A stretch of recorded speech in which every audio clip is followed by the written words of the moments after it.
வணக்க மக்களே, இன்னைக்கு நம்ம அந்த அன்வான்ட் அண்டட் அட்வென்ச்சர் எபிசோட் 11 பற்றி டீட்டெயிலாக பார்க்க போகிறோம். வீடியோக்குள்ளே போகிறதுக்கு முன்னாடி மறக்காமல் நம்ம சேனலுக்கு சப்ஸ்கிரைப் பண்ணிக்கோங்க. மேஸுக்குள்ளே என்ட்ரான நம்ம ஹீரோ அடுத்து எங்கே போகிறதுன்னு புரியாமல் குழப்பத்தில் தவிச்சுக்கிட்டு இருக்கான். நார்மலாக டஞ்சருக்குள்ளே சூரிய ஒளி இருக்காது. அப்படிப்பட்ட இடத்துல நான் வழியை கண்டுபிடிச்சிட்டு போனேன். ஸோ அசால்ட்டாக இதை முடிக்கலான்னு கொஞ்சம் ஓவராக என்னோட திறமையை எடை போட்டுட்டேன். நேரம் இங்கே சுற்றினதுக்கு அப்புறமா நடுவில் இருக்க ஒரு கார்டனை கண்டுபிடிக்கிறான். லோரா அவங்க உட்காந்துருக்காங்க. என்ன இதோட முடிச்சுக்கிறியான்னு கேட்க, இன்னும் கொஞ்சம் நேரம் நான் ட்ரை பண்ணலான்னு ஆசைப்பட்றேன். அப்படின்னா ஓகே, அந்த வழியில் நீ ஃபாலோ பண்ணிட்டு போ. ஆனால் கண்டிப்பாக நீ டெஸ்டினேஷன் அடைய இன்னும் ரொம்ப நேரம் ஆகும். வேணா ஒரு சின்ன பிரேக் எடுத்துக்கோ, ஏன் கூட சேர்ந்து நீ டீ சாப்பிட ஆசைப்படுறியான்னு கேட்க, நம்ம ஹீரோவும் ஓகேன்னு தாராளமாக அந்த ஆஃபரை அக்செப்ட் பண்ணிக்கிட்டான். பாட்டுக்குள்ளே சுடு தண்ணியை ஊற்றுறாங்க. நீங்கள் டீ தூளை போட மறந்துட்டீங்க நம்ம ஹீரோ சொல்ல. ஒன்றும் கவலைப்பட வேணான்னு அவங்க பாட்டை திருப்பி ஊற்ற போது இப்போ டீ தான் வெளியில் வருது. என்னப்பா இங்கே நடக்குதுன்னு பார்த்தா, இந்த டீ பாட் ஒரு மேஜிக்கல் ஐட்டம். இதுக்கு முன்னாடி இந்த பாட்டில் என்னத்தெல்லாம் அவங்க ஸ்டோர் பண்ணி வச்சுருக்காங்களோ அது எல்லாத்தையுமே திருப்பி அதால் ரீக்ரியேட் பண்ண முடியும். இப்படிப்பட்ட ஒரு ஐட்டம் இருக்கிற விஷயத்த நம்ம ஹீரோ இது வரைக்கும் கேள்விப்பட்டதே இல்லை. கண்டிப்பாக இது ரொம்பவே ரேராக இருக்கணும். இதை விற்றா எக்கச்சக்கமான காசு கிடைக்கலான்னு கேட்க, ஆமாப்பா இதை விற்றா ஒரு 300 பிளாட்டினம் கிடைக்கும்னு சொல்கிறாங்க. காதால் கேட்ட விஷயத்த நம்ப முடியாமல் நம்ம ஹீரோ முழிக்கிறான். நார்மலாக ஒரு பிளாட்டினம் காயின் இருந்தாலே போதும், நம்ம லைஃப் ஃபுல்லாக எந்த விதமான பிரச்சனையும் இல்லாமல் ரொம்பவே சந்தோஷமாக பணக்கார லைஃப்பை கூட லீட் பண்ணலாம். அதையும் தாண்டி முடிய போது கூட நம்மக்கிட்ட எக்ஸ்ட்ராவாக காசு இருக்கும். அவ்வளோ மதிப்பு ஒரு பிளாட்டினம் காயினுக்கு. ஆனால் இந்த பொருளோட வேல்யூ 300 பிளாட்டினம் காயின். பணக்கார நோபல் ஃபேமிலி சேர்ந்தவங்களுக்கு கூட இந்த காசு பெரிய விஷயம் தான். பட் இவங்க ரொம்பவே அசால்ட்டாக இருக்காங்க. டீயோட டேஸ்ட்டு நம்ம ரெண்டுக்கு ரொம்பவே பிடிக்குது. சொல்லப்போனால் அவனோட வாழ்க்கையில் டேஸ்ட் பண்ணதுலேயே இது வரைக்கும் ரொம்ப நல்லா இருக்க டீ தான். டீ குடிக்க போது அவனோட மேஜிக்கல் மாஸ்க் மாறுது. இப்போ அவனோட முகத்தை லோரா பார்க்குறாங்க. பட் அதை பற்றி அவங்ககிட்ட பெருசாக ஒன்றும் கேட்டுக்கல. இந்த மாஸ்க்கை பற்றி விசாரிக்கிறாங்க. இந்த மாஸ்க் ஒரு மேஜிக்கல் ஐட்டமான்னு கேட்க, நம்ம ஹீரோ ஆமான்னு சொல்கிறான். எங்கேருந்து வாங்கினீங்கன்னு கேட்க, நார்மலாக நான் சந்தைக்கு போக தான் வாங்கினேன். இதை விற்க நீங்கள் ஆசைப்படுறீங்களான்னு கேட்க, கண்டிப்பாக கொடுக்க முடியாதுன்னு சொல்லிட்டான். கேட்டது என்னோட தப்பு தான். மேஜிக்கல் ஐட்டம் கண்டிப்பாக உங்களுக்கு ரொம்பவே க்ளோஸ் ஆனதாக இருக்கும். அதை பற்றி நான் விசாரிச்சிருக்க கூடாது. அதை பற்றி ஒன்றும் வருத்தப்படாதீங்க. எனக்கு உதவி பண்ணணும்னு ஆசைப்பட்டீங்கன்னா ஏதாவது க்ளூ கொடுக்குறீங்களான்னு கேட்க, எக்காரணத்தை கொண்டு சூரியனை மட்டும் பார்க்காதீங்கன்னு சொல்கிறாங்க. ஓகேன்னு நம்ம ஹீரோ திருப்பி அவனோட பயணத்தை ஆரம்பிச்சிட்டான். கண்டிப்பாக சூரியனில் தான் ஏதோ ஒரு க்ளூ இருக்குன்னு மேலே பார்த்துட்டே இருக்க போது இப்போ வானம் டோட்டலாக மாறிடுச்சு. அவன் முன்னாடி இருந்த சூரியன் அப்படி மறைஞ்சு போய் இப்போ டோட்டலாக வேற ஒரு இடத்துக்கு வந்துட்டான். என்னப்பா இங்கே நடக்குதுன்னு செக் பண்ணி பார்க்கறதுக்காக மேலே ஒரு கல்லை தூக்கி போட அது டோட்டலாக மாயமாக மாறிடுச்சு. அப்போ தான் அவனுக்கு விஷயமே புரியுது. இந்த மேஜிக் ஐட்டமோட பவர் இந்த இடத்த டோட்டலாக மாற்றி திரும்ப டெலிபோர்ட் பண்ணிக்கிட்டு இருக்கு. ஸோ நான் ஒரே ரூட்டை ஃபாலோ பண்ணிட்டு போனால் கண்டிப்பாக முடிவுக்கு என்னால் போக முடியாது. காரணம் இந்த இடம் மாறிக்கிட்டே இருக்குன்னு இப்போ கஷ்டப்பட்டு வேறு வழியெல்லாம் ட்ரை பண்ணி சாயங்காலமாக டெஸ்டினேஷனை ரீச் பண்ணிட்டான். அவனை வரவேற்கிறதுக்காக வாசப்படியில் லோரா நிசாக் இருக்காங்க. லோரா தான் இந்த ஃபேமிலியோட லீடரு.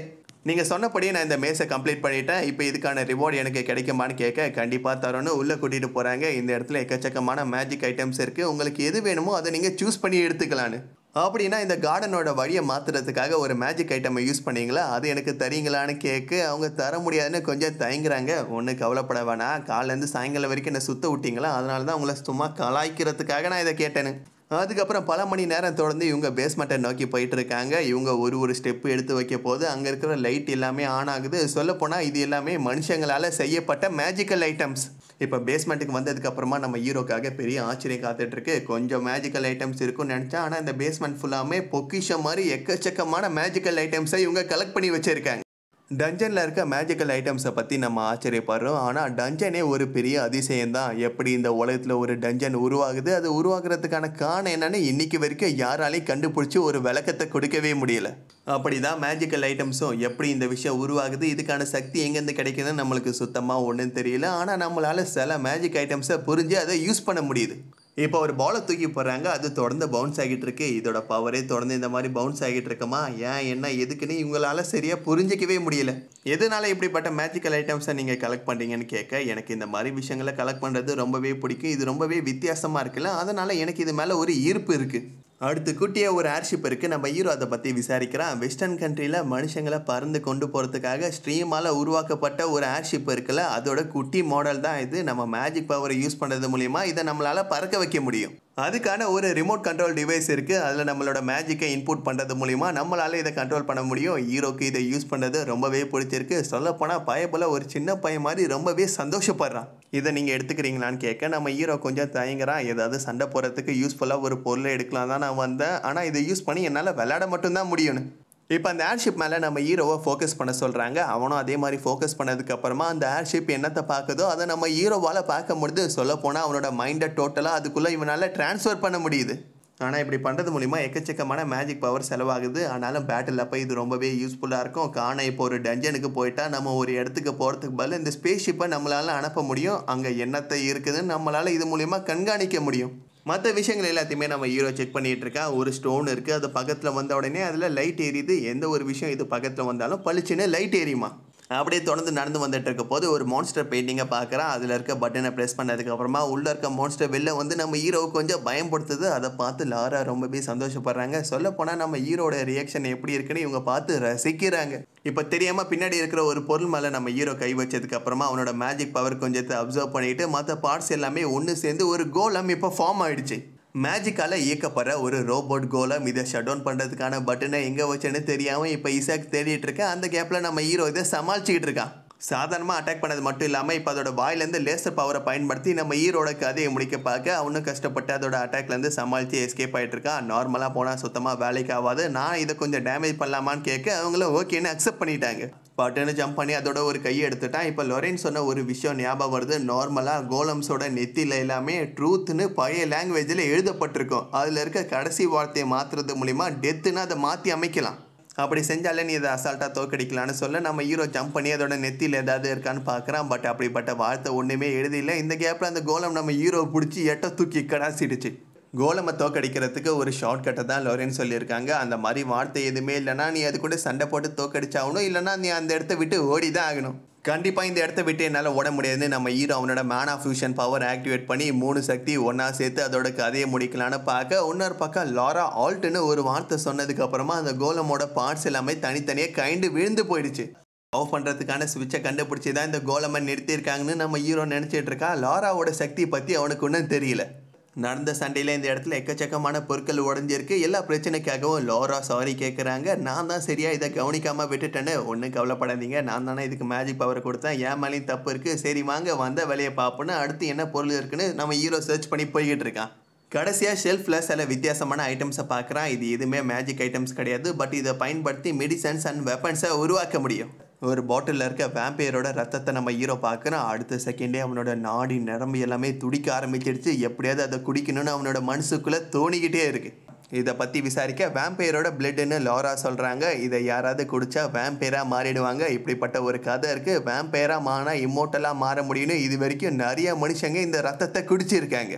ரத்தத்தை குடித்த நிறைய பேருக்கு பைத்தியம் பிடிச்சிடுச்சு. மீதி பேர் ஸ்பாட்டில் அந்த இடத்துல இறந்து போயிட்டாங்க. அப்போ யாராவது வேம்பையராக மாறினாங்களா நம்ம ஹீரோ கேட்க அதை பற்றி எதுவும் தெரியலன்னு சொல்கிறாங்க. உண்மையை சொல்ல போனால் அவங்க வேம்பையராக மாறினா கூட அந்த விஷயத்தை வெளில சொல்ல மாட்டாங்க. காரணம் அவங்க மான்ஸ்டராக மாறின விஷயம் வெளியில் தெரிஞ்சால் எல்லாரும் ஒன்றா சேர்ந்து அவங்கள போட்டு தள்ளிடுவாங்க. உங்களுக்கு இந்த பொருள் வேணுமான்னு கேட்க நெக்ஸ்ட்டு நம்ம ஹீரோ ஒரு பொருளை சூஸ் பண்ணி வீட்டுக்கு வந்துட்டான். வேம்பையரோட ரத்தம் கிடையாது, அதுக்கு பதிலாக ஏர்ஷிப்பை எடுத்துகிட்டு வந்திருக்கான். வீட்டுக்கு வந்ததுக்கப்புறம் நம்ம ரெண்டு அந்த பொருளை யூஸ் பண்ணி ரொம்பவே சந்தோஷமாக விளையாடிட்டு இருக்கான். இந்த விஷயம் அவனுக்கு அவ்வளோ பிடிச்சிருக்கு. அந்த இடத்துல அவன் பார்த்த விஷயத்தை பற்றி லொரேன் கிட்ட சொல்ல அவங்களும் பயங்கரமாக ஆச்சரியப்படுறாங்க. இந்த ஃபேமிலி பற்றி நான் ஒன்றும் பெருசாக அவ்வளோ கேள்விப்பட்டதே இல்லை. ஆனால் ஒரு நோபல் ஃபேமிலியோட இவங்க பெரிய பணக்காரங்களாக கண்டிப்பாக இருக்கணும்னு. ஆல்சோ நம்ம ஹீரோ கோலமை தடுத்து இவங்களுக்கு உதவி பண்ணனால வேம்பையரோட ரத்தத்தையும் அவனுக்கு பரிசாக கொடுத்துருக்காங்க. இவங்களுக்காக நம்ம ரெண்டு ஒர்க் பண்ணணும்னு ஆசைப்பட்றாங்க. அந்த விஷயமா தான் அவனையும் கூப்பிட்டுருக்காங்க. அதுக்கான கான்ட்ராக்டை கூட ஃபார்ம் பண்ணிட்டாங்க. இன்னொரு பக்கம் டிராகன் ஃப்ளவர்லேருந்து கலெக்ட் பண்ண எசன்ஸ் எல்லாத்தையுமே எடுத்து இசாக் லாராக்கு கொடுக்குறான்.